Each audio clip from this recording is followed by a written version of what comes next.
Hi everyone and welcome back to my channel. If you're new here, my name is Kaylin and today I wanted to do another video with 10 more things to do instead of spending money.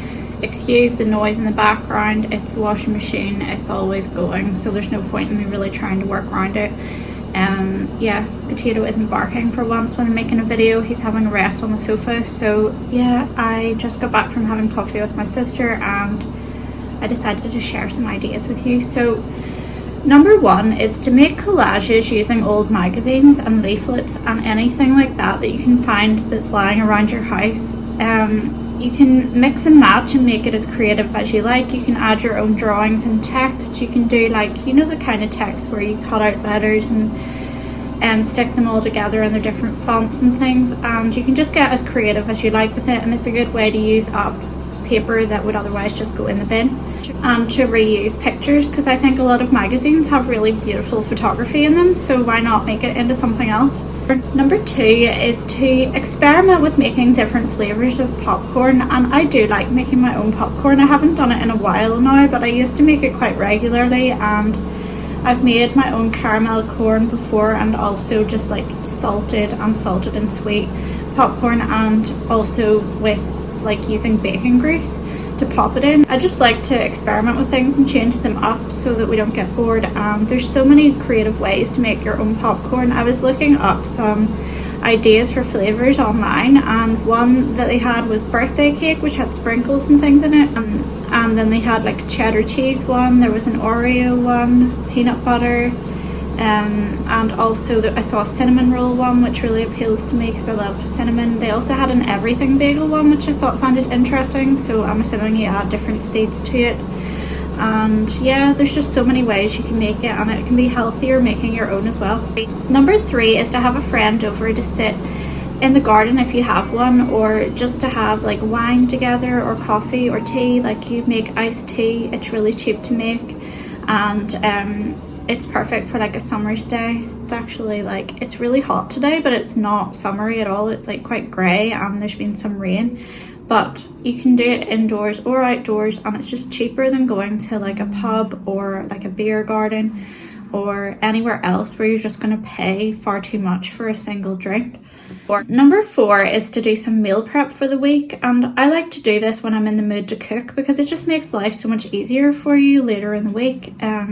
I will have phases of doing like lots and lots of baking at once and then spread it out, and you can freeze some of it as well, and it just saves you so much time. If you know you have a busy week coming up, if you have a quiet day and not a lot planned, it's the perfect opportunity to prepare for that. Number five is to browse Libby or whatever like library app that you have, and to look for books to place holds on, because there are a lot of books that are really popular and everybody wants to read them at once, and when you look them up it might say like there's a queue for them. But if you just make like it into an activity, like looking for ones that you're really eager to read and placing holds on them, because then once you've done that you'll forget that you even placed a hold, and then you get like the notification to your phone saying it's available, which is like something to look forward to, and it's just a nice little kind of mindful activity to do. Number six is to have a sunrise breakfast, and you can do this either like outside at your own house, or you can go somewhere like the beach. I've done this before with the girls where we went to the beach for breakfast and watched the sun come up, and it was really special. And you can make it as simple or elaborate as you like. You can like plan ahead and make things like waffles and pancakes to take with you, or you can make like those sunshine smoothies and things like that, and just bring whatever you feel like bringing and turn it into a real little celebration of summer. Number seven is to schedule in time in your day, even if it's only a short period of time, like half an hour or less, to do nothing at all, because I really think that doing nothing is healing for our minds and bodies, and we need it, and we don't get enough downtime anymore because any of that time that we used to have seems to be directed into phone related activities or devices. So I think it's important to carve out time to just do nothing and not let yourself feel guilty about it, and just see what happens in that time, and if you come up with any cool ideas, and like keep note of that. Number eight is to read a how-to book. You could get one from the library and pick up one on something that you don't know anything about but you would like to learn about, and just see like if it interests you. Because you've just borrowed it, it's not costing you anything, and you can just return it if you decide it's not for you.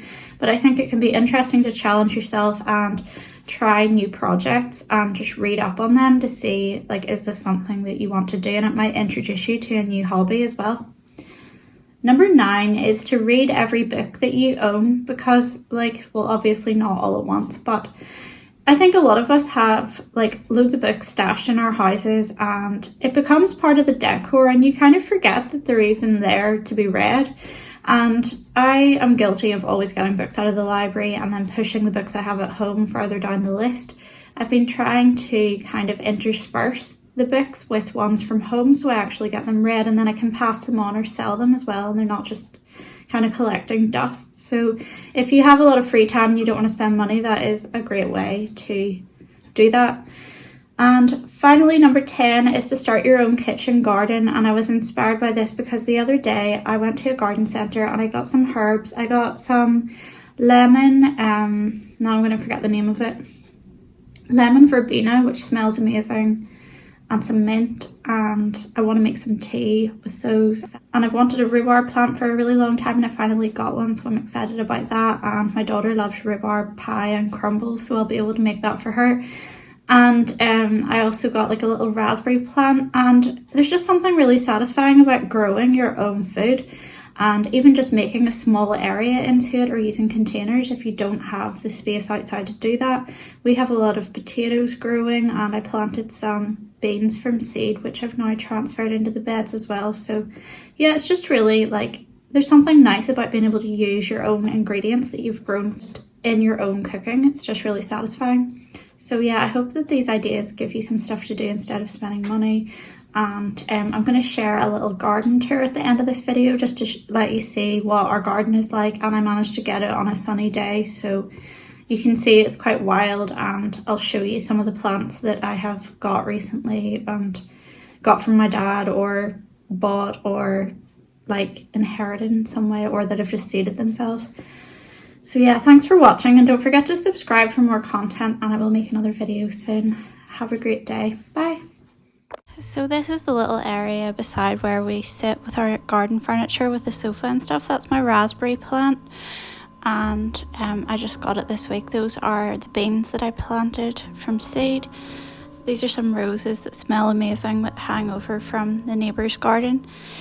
And then these are the herbs that I got, and some poppies growing by themselves. This is an ash tree that seeded itself, and we have foxgloves which have been there since before we got here. We've got white and pink. That's my rhubarb plant. Yeah, I love the foxgloves, they're so pretty. My daughter really likes them too. She said they're her favourite, and yeah, I really like these white ones. I haven't had white ones in a garden before. And pink daisies that I got, and then my little lady. And then someone pointed out this Belfast sink to me, which has a plant in it that flowers later in the year. And there are black currants growing in the garden, and red currants as well. You can see them now. They're green at the minute, but I'm sure there'll be tons of them soon.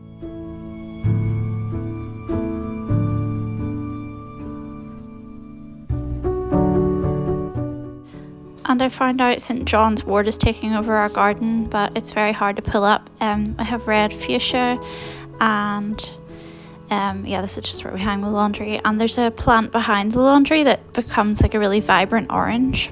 And then that's heather, and this is just like our little driveway part with the plants that I've planted. So there's sunflowers and nasturtium, and there's strawberries. We haven't had any red ones yet. And then this is the front garden, and there I put that potted plant at the door. The roses were there before we arrived, and I planted the fuchsia and those flowers that I love that I cannot remember the name of.